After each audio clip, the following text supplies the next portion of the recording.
commence, allez, les météorites quittent un ciel, ça tombe, pouf. Qu'est-ce qui fait tomber? Ce n'est pas les deux, hein, mais c'est Dieu qui confirme les déclarations de ses serviteurs. Parce qu'ils ont reçu cette onction-là sur eux. Tu me fais comprendre? C'est ainsi que nous voyons, quand il faut des déclarations, il y a des fléaux qui tombent. Vous comprenez? Alors, regardez, nous allons approcher 6, verset 3. Ça sont des fléaux. Apocalypse 6, verset 3. Uh-huh. Le second versa sa coupe dans la mer. Vous voyez? Le second versa sa coupe dans la mer. Et elle devint du sang. Quand on dit le second, ça rejoint la deuxième trompette. Ok? Le deuxième ange qui versa sa coupe dans la mer. Dans la mer. Et elle devient du sang. Devient du sang. Nous voyons cette onction, c'est l'onction de Moïse. Est-ce que vous comprenez un peu?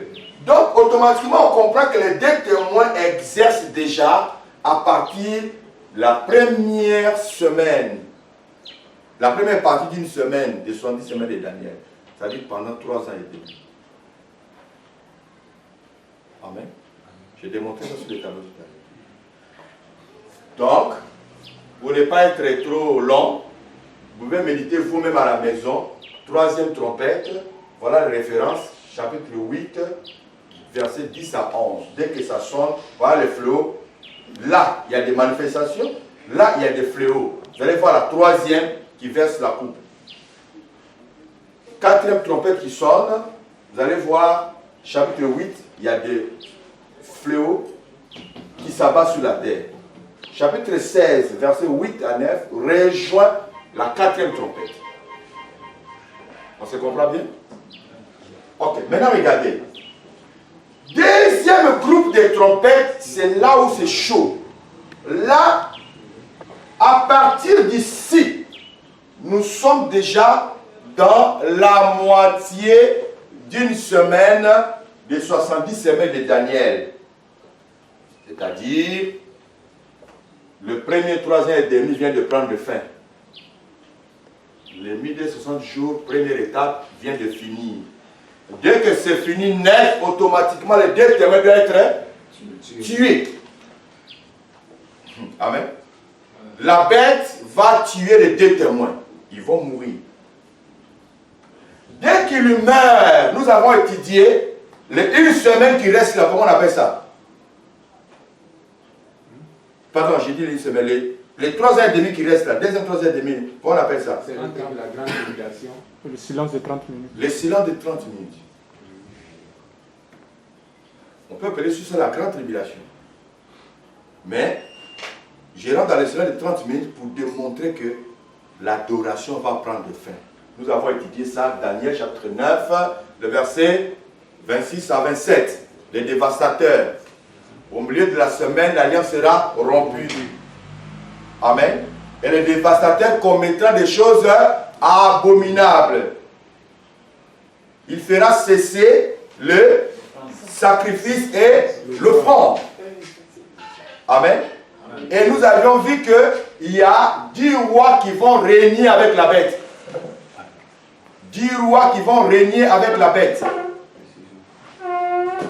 Donc, qui vont donner leur autorité à la bête d'agir. Nous avons déjà étudié ces choses-là. Qui veut dire tout simplement que, à la fin ici, 4e trompette ici, les deux témoins meurent. Parce qu'il y a d'autres pasteurs, quand ils expliquent dans l'explication, ils conduisent le fléau là jusqu'à tout cela, c'est les deux témoins. Je ne sais pas si vous me suivez. C'est-à-dire les deux témoins, toutes ces choses-là vont se manifester jusqu'à 5e, 6e trompette, 7e trompette, les deux témoins. Non, ce n'est pas possible. Ce n'est pas possible. Parce que là, déjà, nous avons déjà le retour de Jésus qui se prépare. Or, les deux témoins meurent, ils meurent après 4e trompette. Voilà pourquoi, pour le chapitre 8, le verset 13, marque la différence.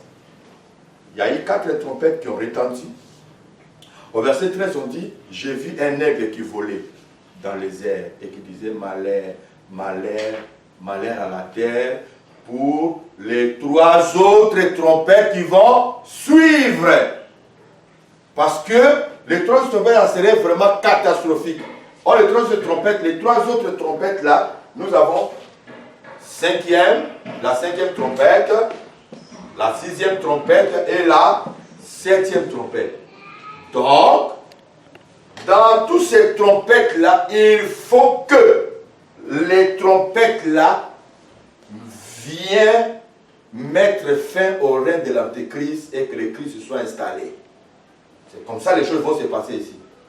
Parce que, à partir de la cinquième trompette, les nations, les puissants de ce monde, les satanistes, ils vont commencer maintenant à réaliser que le royaume de Christ est vraiment proche. Ils sont en train de perdre leur puissance. Ils sont en train de perdre le contrôle de la terre. Vous voyez, j'ai suivi tout à l'heure, hier, un documentaire, la Bill Gates, qui c'est un monsieur qui décide le nombre de personnes qui doivent être éliminées sur la terre. Il avait fait déjà ses calculs. Comme ça, il a préparé ses vaccins, des trucs comme ça. Il y a au moins, c'est parce que 9, combien de millions de personnes doivent être éliminées sur la terre. Parce qu'il voit qu'ils sont trop beaucoup. Et où l'homme est arrivé. C'est comme ça que nous parlons des temps de la grâce, frère. Les puissants de ce monde, frère, sont réunis. Les Covid-19, coronavirus, appelé coronavirus, que nous vivons, frère, ce sont les essais. L'homme est arrivé au point où il est capable de déclencher les fléaux. Les pandémies, vous entendez parler de sida, ok, Ebola, ce sont des virus provoqués par des laboratoires chimiques. Et ils lancent ça. L'objectif c'est quoi? C'est préparer une arme qui peut tuer facilement beaucoup de personnes à la fois. Tout cela sont des essais, c'est-à-dire l'homme prend son ami homme comme cobaye. On va essayer. Cette fois-ci, ils sont basés à coronavirus. Coronavirus, nous rentrons dans les documentaires, les gens parlent de ça il y a longtemps. Ça met dans les dessins animés. Les gens pensent que c'est maintenant ça vient d'arriver. Mais les scientifiques savent que ça a été préparé il y a longtemps.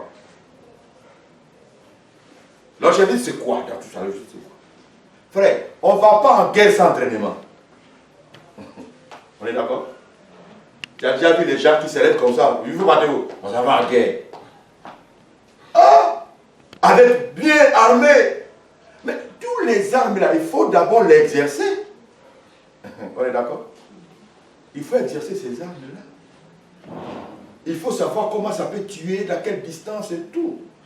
Donc, le fond du problème du coronavirus, ce n'est pas l'homme en question. L'homme n'est que cobaye. Pour tester ça, ça peut tuer combien de personnes à la fois?